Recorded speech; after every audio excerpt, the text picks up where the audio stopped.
Welcome to travel and enquiry. ഇന്ന് നമ്മൾ കണ്ണൂർ കോഴിക്കോട് ഭാഗത്തേക്കുള്ളതിൻ്റെ കുഞ്ഞിപ്പള്ളി ടു വടകര പാർക്കോ ഹോസ്പിറ്റൽ വരെയുള്ള ഭാഗങ്ങളാണ് കാണിക്കുന്നത്. കുഞ്ഞിപ്പള്ളിയിൽ നിന്ന് കുറച്ചും കൂടി മുന്നോട്ട് എത്തിയിട്ടുണ്ട് നമ്മൾ ഏതാണ്ട് ഇപ്പോൾ കുഞ്ഞിപ്പള്ളി ഭാഗത്തുള്ള റോഡ് തന്നെയാണ് കാണിക്കുന്നത്. രണ്ട് സൈഡിലെ റോഡിലും നല്ല പ്രകടമായ മാറ്റം തന്നെ ഉള്ളത് കൊണ്ട് പ്രത്യേകിച്ചൊന്നും പറയേണ്ടതില്ല. നല്ല മാറ്റം വരുത്തിയിട്ടുണ്ട്. ഇനിയും അത് നല്ല രീതിയിൽ ഇവിടെ ഇപ്പോൾ ഈ ഒരു അണ്ടർപാസിൻ്റെ വർക്ക് ഇവിടെ ഇപ്പം ഇങ്ങനെ നടക്കുന്നുണ്ട്. ഇത് കുഞ്ഞിപ്പള്ളിക്ക് ശേഷമുള്ള ഒരു ജംഗ്ഷൻ ഉണ്ടല്ലോ, ഒരു വളവിലുള്ള ഒരു ജംഗ്ഷനാണ്. ആ ജംഗ്ഷൻ ആണ് ഈ ഒരു വർക്ക് ഇപ്പം നടന്നുകൊണ്ടിരിക്കുന്നത്. ഇവിടെ ഇപ്പം പഴയ റോഡിലേക്ക് കൂടി തന്നെയാണ് യാത്ര. വാഹനം വലിയ രീതിയിലുള്ള എന്താ പറയുക പുതിയ റോഡിൻ്റെ വർക്ക് കാരണം അവിടെ കുറച്ച് മണ്ണിൻ്റെ ആവശ്യകതയും മണ്ണിട്ട് ഉയർത്തേണ്ട ആവശ്യകതയും ഉള്ളത് കൊണ്ട് ആ ഒരു റോഡ് ഇപ്പോൾ ആ രീതിയിൽ തന്നെയാണ് പോയിക്കൊണ്ടിരിക്കുന്നത്. നമ്മൾ കാണുന്നുണ്ട് താഴെ ഒരു സർവീസ് റോഡിൻ്റെ വർക്ക് താഴെ നടക്കുന്നുണ്ട്. ആ സർവീസ് റോഡിലൂടെ ആയിരിക്കും കുറച്ച് ദിവസങ്ങൾ കഴിഞ്ഞ് കഴിഞ്ഞാൽ വണ്ടി വിടുക. മുകളിൽ ഈ ഒരു സൈഡിലുള്ള ബാർസ് വെച്ചിട്ട് ഉയർത്തി കൊണ്ടുവരുന്ന രീതിയായിരിക്കും. ഇപ്പോൾ ഈ റോഡിന് മുകളിലേക്ക് റോഡ് ഉയർന്നു വരും.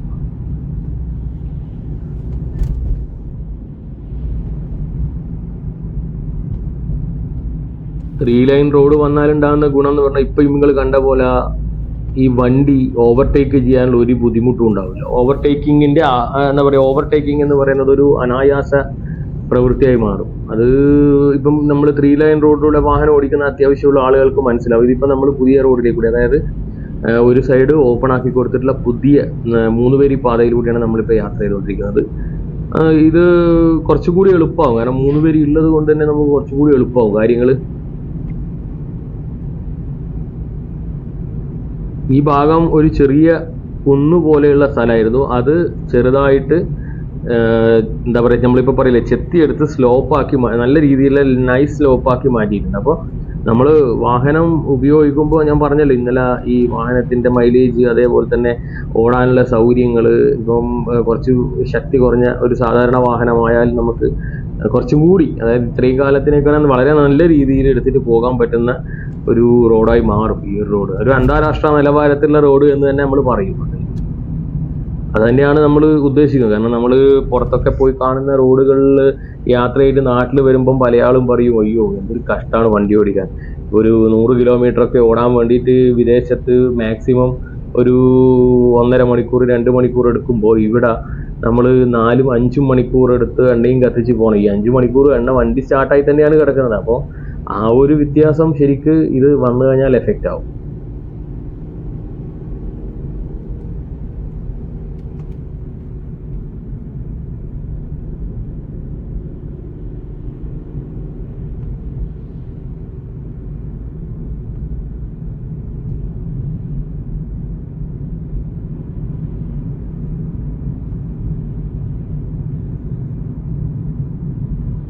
നമ്മളിപ്പോൾ കണ്ട ബസ്സൊക്കെ വരുന്നത് കണ്ടോ, നമ്മൾ ആകെ ഒരു 2 വേ ലൈനാണുള്ളത്. ഈ 2 വേ ലൈനിൽ പകുതി ഭാഗവും ബസ് നമ്മളെ ഭാഗത്തേക്ക് വരും. അപ്പോൾ ഈ ഒരു ഡിവൈഡർ 3x3 എന്നുള്ള രീതിയിൽ ഒരു ഡിവൈഡറും കൂടി വരുമ്പോൾ അങ്ങോട്ടും ഇങ്ങോട്ടും പോകുന്ന വാഹനങ്ങൾ തമ്മിൽ ഒരു ബുദ്ധിമുട്ടിക്കലും ഉണ്ടാവില്ല. ഇപ്പം നമ്മൾ ഏതാണ്ട് നാദാപുരം റോഡ്, അതായത് നമ്മളെ ഊരാളുങ്കൽ ലേബർ കോപ്പറേറ്റീവ് സൊസൈറ്റിയുടെ ഒരു ആസ്ഥാന മന്ദിരത്തിൻ്റെ അടുത്തു കൂടിയാണ് നമ്മളിപ്പോൾ പോയിക്കൊണ്ടിരിക്കുന്നത്. നാദാപുരം റോഡ് എന്ന് പറയുന്ന ഒരു സ്റ്റോപ്പിലാണ്.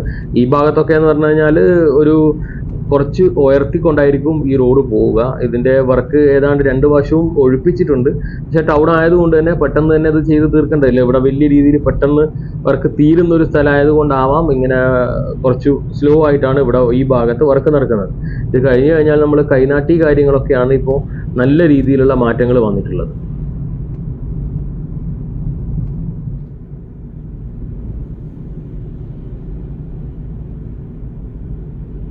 ത്രീ ലൈൻ റോഡ് വരുന്നതിനോടനുബന്ധിച്ച് തന്നെ ഒട്ടുമിക്ക എല്ലാ വാഹനങ്ങളും ഉപയോഗിക്കുന്ന ആളുകൾ, അതായത് പബ്ലിക് സർവീസ് ആയാലും പ്രൈവറ്റ് സർവീസ് ആയാലും എല്ലാവരെയും അത്യാവശ്യം ഒന്ന് ബോധവൽക്കരിക്കേണ്ടതായിട്ടുള്ള ഒരു ആവശ്യമുണ്ട്. കാരണം എന്ന് വെച്ചാൽ നമ്മളെ ധർമ്മടം മാഹി തലശ്ശേരി ബൈപ്പാസ് ഓപ്പണായ സമയത്ത് ഏതൊക്കെയോ വഴിക്കേ കൂടി എങ്ങനെയൊക്കെ എൻ്ററായി എങ്ങനെയൊക്കെയോ എക്സിറ്റായി പോകുന്ന അവസ്ഥ ഉണ്ടായിട്ടുണ്ട്. അതിൻ്റേതായ രീതിയിൽ തന്നെ പോകണം എന്നുള്ളതാണ് നമുക്ക് അഭ്യർത്ഥിക്കാനുള്ളത്. കാരണം എല്ലാ കാര്യങ്ങളും സ്മൂത്തായി പോകണമെങ്കിൽ നമ്മൾ നേരെ ഓപ്പോസിറ്റ് സൈഡിലേക്ക് പോകുന്ന രീതി ശരിയാവില്ല. നമ്മൾ എതിരെ നീന്തുമ്പോഴാണ് നമുക്ക് കൂടുതൽ ആയാസം വേണ്ടത്. ഒഴുക്കിനൊപ്പം നീന്തുമ്പോൾ വളരെ നല്ല രീതിയിൽ യാത്ര ചെയ്യാൻ പറ്റും. അപ്പോൾ അതൊന്ന് ശ്രദ്ധിക്കണം. ഇതിപ്പോൾ നമ്മൾ ഏതാണ്ട് എന്താ പറയുക, കൈനാട്ടി ഭാഗത്തോട് അടുത്തുകൊണ്ടിരിക്കുകയാണ്. കൈനാട്ടി ഒരു ഏരിയ ഉണ്ട്. ആ ഭാഗം എന്ന് പറഞ്ഞാൽ ഒരു ടി ജംഗ്ഷനാണ്. ടി ജംഗ്ഷൻ ആയതുകൊണ്ട് തന്നെ അവിടെ ഒരു ഓവർപാസ് ആണ് വരിക. ഓവർപാസ് ത്രൂ ലെവലിലുള്ള ഒരു വർക്കാണ് അവിടെ നടക്കുക. കുറച്ചുകൂടി ഓടണം, ആയിട്ടില്ല. ഇപ്പം നോർമലി ഇപ്പോൾ ഒരു പുതിയ റോഡിലേക്ക് കൂടി തന്നെയാണ് നമ്മളിപ്പോൾ പോയിക്കൊണ്ടിരിക്കുന്നത്. ഈ ഭാഗത്തൊക്കെ എന്ന് പറഞ്ഞാൽ വലിയ രീതിയിൽ ഉയർത്തുകയോ താഴ്ത്തുകയോ വേണ്ടാത്തത് കൊണ്ട് നല്ല രീതിയിലുള്ള മാറ്റങ്ങൾ ഇവിടെ കൊണ്ടുവന്നിട്ടുണ്ട്.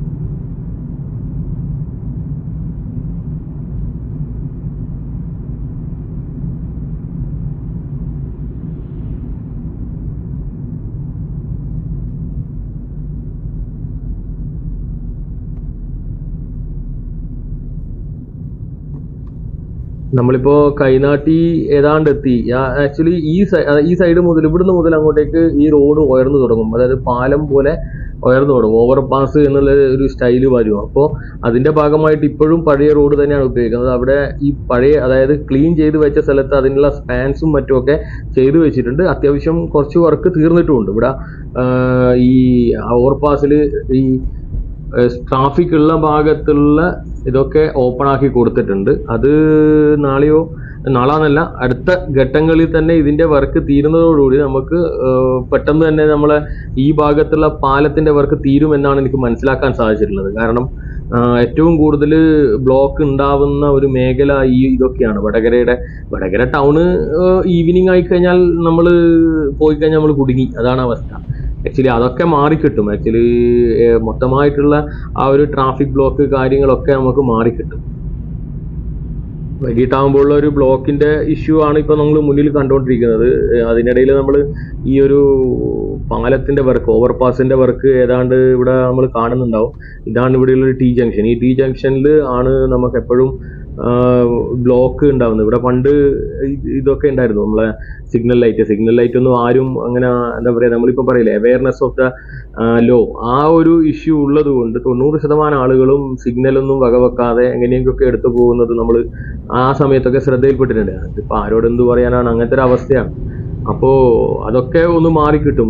ഇവിടെ ഇപ്പോൾ സിഗ്നൽ സിസ്റ്റം ഇല്ലാതെ തന്നെ വാഹനങ്ങൾ പോകുന്ന ഒരു സിസ്റ്റം. കാരണം നാട്ടിലുള്ള ആളുകൾ ലോക്കൽ ആയിട്ടുള്ള വാഹനങ്ങൾ മാത്രമേ ആ സമയത്ത് ഉപയോഗിക്കപ്പെടുള്ളൂ. അപ്പം നമുക്ക് വലിയ ഉപകാരം ഉണ്ടാവും.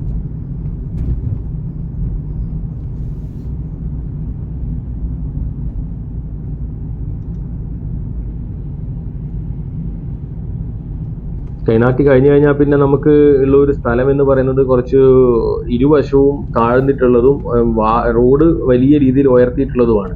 അപ്പോൾ അതിന്റെ ഭാഗമായിട്ട് ഈ ഒരു സൈഡ് ഉയർത്തിക്കൊണ്ട് ഇപ്പോൾ ഉള്ള അതേ റോഡിന്റെ നിലയിൽ തന്നെ റോഡ് കൊണ്ടുവരുന്ന ഒരു സിസ്റ്റത്തിലേക്കാണ് ഇപ്പോൾ ഈ വർക്ക് നടന്നുകൊണ്ടിരിക്കുന്നത്. കാരണം അവിടെ ഒരു പാലവും കൂടി വരുമ്പോൾ ഇവിടെ താഴ്ത്തിക്കൊണ്ട് ചെയ്യാൻ പറ്റത്തില്ല. പിന്നെ പ്രത്യേകിച്ച് വെള്ളം കയറുന്ന ഇഷ്യൂ കാര്യങ്ങളൊക്കെ കാലാന്തരത്തിൽ ഉണ്ടാവും. അപ്പോൾ അതുകൊണ്ട് തന്നെ ഈ ഒരു ഹൈറ്റിൽ, ഇപ്പോൾ ഓടിക്കൊണ്ടിരിക്കുന്ന റോഡിന്റെ ഹൈറ്റിൽ തന്നെ ഈ ഒരു പുതിയ റോഡും കൂടി വരുന്ന ഒരു സിസ്റ്റമാണ് ഇവിടെ വരാൻ മതി. ഇപ്പോൾ നമ്മൾ ബസ് പോകുന്നതൊക്കെ കാണുന്നുണ്ടാവും, ഫുൾ റോഡ് എടുത്തിട്ടാണ്. അതായത് നമ്മൾ ഒരു വാഹനം പോകുമ്പോൾ ഒരു പരിഗണനയും ഇല്ലാത്ത രീതിയിലാണ് വാഹനങ്ങൾ, ഈ വലിയ ബസ് കാര്യങ്ങൾ, ലിമിറ്റഡ് സ്റ്റോപ്പ് ബസ്സൊക്കെ പോവുക. അപ്പോൾ അതിനൊക്കെ ഒരു വലിയ പരിഹാരമായിരിക്കും. കാരണം വെച്ചാൽ അപകട നിരക്ക് നല്ല രീതിയിൽ കുറയും. നമ്മൾ പ്രതീക്ഷിക്കും വേഗത കൂടുമ്പോൾ വേഗത കൂടുമ്പോഴല്ല, അതായത് ഇരുവശത്തേക്കും വരുന്ന വാഹനങ്ങളെയും കൂടി തരണം ചെയ്യേണ്ട ഒരു ഇഷ്യൂ വരുമ്പോൾ വേഗത, ഇപ്പോൾ തന്നെ ലോറി നോക്കുക, എല്ലാ വാഹനങ്ങളും ഒരു മര്യാദയില്ലാത്ത രീതിയിലാണ് യാത്ര ചെയ്യുന്നത്. അപ്പോൾ അതൊക്കെ നല്ല രീതിയിൽ വ്യത്യാസം വരും. കാരണം നമുക്ക് അറിയാലോ, ഈ ഒരു എന്തായാലും നമ്മളെ ഭാഗത്തേക്ക് ഇവർക്ക് വരാൻ പറ്റത്തില്ല. അപ്പോൾ എന്ന് വെച്ചാൽ നല്ല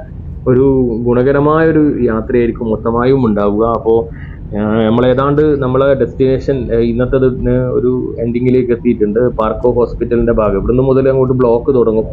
ഈ ബ്ലോക്ക് തുടങ്ങി കഴിഞ്ഞ് കഴിഞ്ഞാൽ പിന്നെ നമുക്ക് ആക്ച്വലി ഈ ഒരു യാത്രയിൽ വടകര കടക്കാൻ വേണ്ടി മാത്രം ഏതാണ്ട് 1 മണിക്കൂർ എടുത്തു എന്നുള്ളതാണ് എനിക്ക് ഇപ്പോൾ ഈ പറയാനുള്ളത്. ഞാൻ അതുകൊണ്ട് തന്നെ വടകര ടൗൺ ചിലപ്പോൾ ഒഴിവാക്കിക്കൊണ്ടായിരിക്കും വീഡിയോ ചെയ്യുക. കാരണം വെച്ചാൽ വടകര ടൗൺ നമുക്ക് എടുക്കാൻ പറ്റത്തില്ല. ഒരു ഇഞ്ച് നീങ്ങാൻ വേണ്ടി 1 മിനിറ്റൊക്കെ എടുക്കുന്ന, 1 മിനിറ്റും 2 മിനിറ്റും ഒക്കെ എടുക്കുന്ന, അങ്ങനെ അത്രയും ബ്ലോക്കായിരുന്നു. അപ്പോൾ അതിന്റെ അടിസ്ഥാനത്തിൽ പറയുമ്പോൾ നമുക്ക് ആ ഒരു രീതിയിൽ കണ്ടാൽ മതി ഇതിനാണ്. അപ്പോൾ വടകരയ്ക്ക് ശേഷമുള്ള വിശേഷങ്ങളായിരിക്കും. വടകര വേറെ വലിയ മാറ്റങ്ങളൊന്നും വരാനില്ല. ചെറിയ രീതിയിലുള്ള ഓവർപാസ് സിസ്റ്റം ആയിരിക്കും അവിടെ കൊണ്ടുവരിക, ചെറിയ ചെറിയ രീതിയിൽ ഓവർപാസ് സിസ്റ്റം. അപ്പോൾ ഇന്നത്തെ വീഡിയോ ഇവിടെ അവസാനിപ്പിക്കുകയാണ്. നമുക്ക് എന്താ പറയുക, ഇനിയും ഇതുപോലുള്ള വീഡിയോസ് വരാനുണ്ട്. അപ്പോൾ താല്പര്യമുള്ള ആളുകൾ സബ്സ്ക്രൈബ് ചെയ്യുക, ലൈക്ക് ചെയ്യുക, എന്തെങ്കിലും അഭിപ്രായം പറയാനുണ്ടെങ്കിൽ രേഖപ്പെടുത്തുക. അടുത്തുള്ള വീഡിയോസ് വരുന്നുണ്ട്, എല്ലാ വീഡിയോസും. ഇനിയിപ്പോൾ കണ്ണൂർ ബൈപ്പാസ് അടുത്ത ദിവസങ്ങളിൽ തന്നെ ചെയ്യും. അപ്പോൾ ഓക്കെ, താങ്ക് യു.